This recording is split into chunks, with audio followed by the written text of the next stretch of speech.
Alibaba and the 40 Thieves.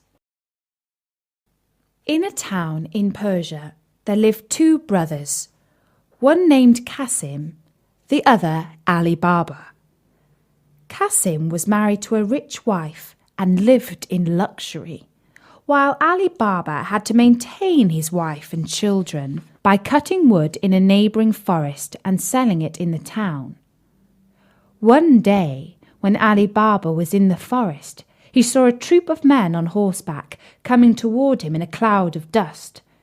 He was afraid they were robbers and climbed into a tree for safety. When they came up to him and dismounted, he counted 40 of them. They unbridled their horses and tied them to trees. The finest man among them, whom Alibaba took to be their captain, went a little way among some bushes and said, "Open, sesame!" so plainly that Alibaba heard him. A door opened in the rocks, and having made the troop go in, he followed them, and the door shut again of itself.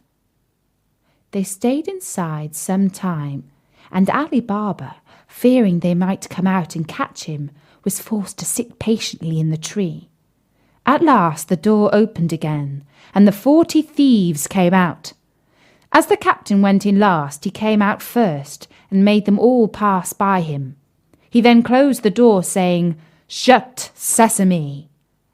Every man bridled his horse and mounted. The captain put himself at their head, and they returned as they came. Then Alibaba climbed down and went to the door concealed amongst the bushes and said, "Open, sesame!" And it flew open. Alibaba, who expected a dull, dismal place, was greatly surprised to find it large and well lighted, hollowed by the hand of a man in the form of a vault, which received light from an opening in the ceiling. He saw rich bales of merchandise, silk, stuffed brocades all piled together, and gold and silver in heaps, and money in leather purses. He went in, and the door shut behind him. He did not look at the silver, but brought out as many bags of gold as he thought his asses, which were browsing outside, could carry, loaded them with bags, and hid all with faggots. Using the words, "Shut, sesame!" he closed the door and went home. Then he drove his asses into the yard, shut the gates, carried the money bags to his wife, and emptied them out before her. He bade her keep the secret, and he would go and bury the gold. "Let me first measure it," said his wife. "I will go borrow a measure of someone while you dig the hole." So she ran to the wife of Qasim and borrowed a measure.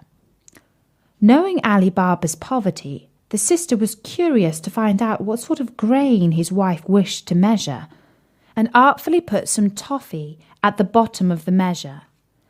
Alibaba's wife went home and set the measure on the heap of gold and filled it and emptied it often to her great content.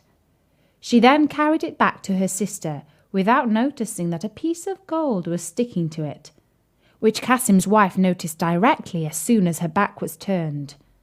She grew very curious and said to Qasim when he came home, "Qasim, your brother is richer than you.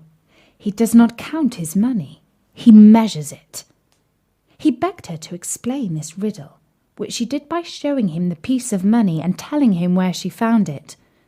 Then Qasim grew so envious that he could not sleep, and went to his brother in the morning before sunrise. "Alibaba," he said, showing him the gold piece, "you pretend to be poor, and yet you measure gold." By this Alibaba perceived that through his wife's folly, Qasim and his wife knew their secret, so he confessed all and offered Qasim a share. "That I accept," said Qasim, "but I must know where to find the treasure, otherwise I will discover all, and you will lose all." Alibaba, more out of kindness than fear, told him of the cave and the very words to use. Qasim left Alibaba, meaning to get the treasure for himself. He rose early next morning and set out with 10 mules loaded with great chests. He soon found the place and the door in the rock. He said, "Open, sesame!" And the door opened and shut behind him. He could have feasted his eyes all day on the treasures, but he now hastened to gather together as much of it as possible. But when he was ready to go, he could not remember what to say for thinking of his great riches. Instead of sesame, he said, "Open, barley!" And the door remained fast. He named several different sorts of grain, all but the right one, and the door still stuck fast. He was so frightened about the danger he was in that he had as much forgotten the world as if he had never heard it. About noon the robbers returned to their cave and saw Cassim's mules roving about with great chests on their backs. This gave them the alarm. They drew their sabres and went to the door, which opened on their captain, saying, "Open, sesame!" Cassim, who had heard the trampling of their horses' feet, resolved to sell his life dearly. So when the door opened, he leapt out and threw the captain down. In vain, however, the robbers with their sabres soon killed him. On entering the cave, they saw all the bags laid ready, and could not imagine how anyone had got in without knowing their secret. They cut Cassim's body into 4 quarters, in order to frighten anyone who should venture in, and went away in search of more treasure. As night drew, Cassim's wife grew very uneasy, and ran to her brother-in-law and told him where her husband had gone. Alibaba did his best to comfort her, and set out to the forest in search of Cassim. The first thing he saw on entering the cave was his dead brother. Full of horror, he put the body on one of his asses, and bags of gold on the other 2, and covering all with some faggots, returned home. He drove the 2 asses laden with gold into his own yard, and led the other 2 to Cassim's house. The door was opened by the slave Morgiana, whom he knew to be both brave and cunning. Unloading the ass, he said to her, "This is the body of your master, who has been murdered, but whom we must bury as though he had died in his bed. I will speak with you again, but now tell your mistress I am come." The wife of Cassim, on learning the fate of her husband, broke out into tears and cries. But Alibaba offered to take her to live with him and his wife, whereupon she agreed and dried her eyes.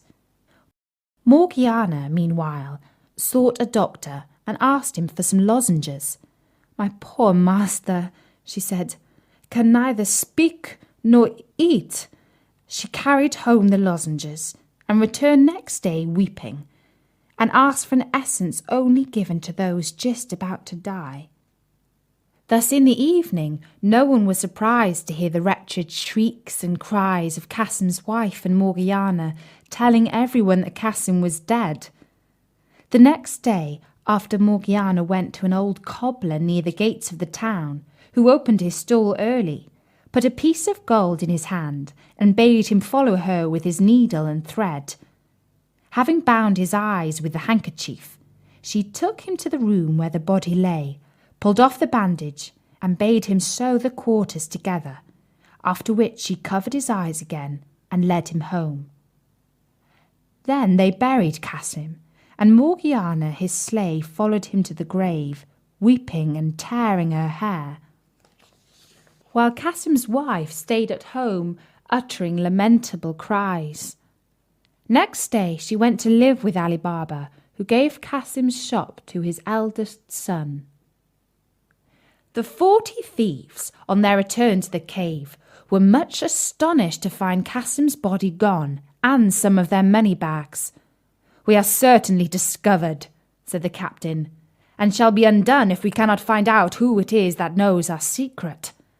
2 men must have known it.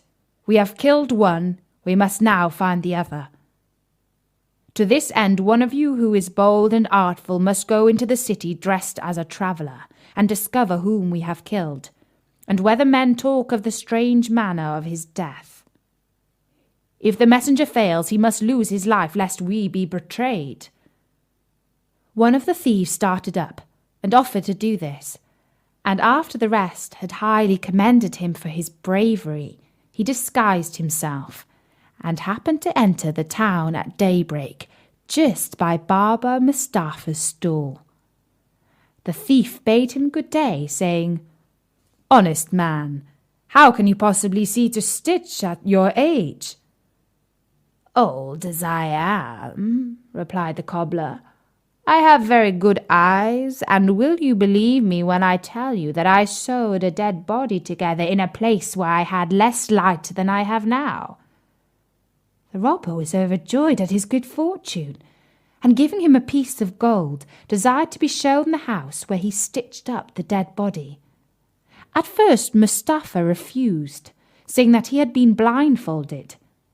But when the robber gave him another piece of gold, he began to think he might remember the turnings if blindfolded as before. This means succeeded. The robber partly led him, and was partly guided by him, right in front of Kasim's house, the door of which the robber marked with a piece of chalk. Then, well pleased, he bade farewell to Baba Mustapha and returned to the forest. By and by, Morgiana, going out, saw the mark the robber had made, quickly guessed that some mischief was brewing, and fetching a piece of chalk, marked 2 or 3 doors on each side. The thief, meantime, told his comrades of his discovery. The captain thanked him, and bade him show him the house he had marked.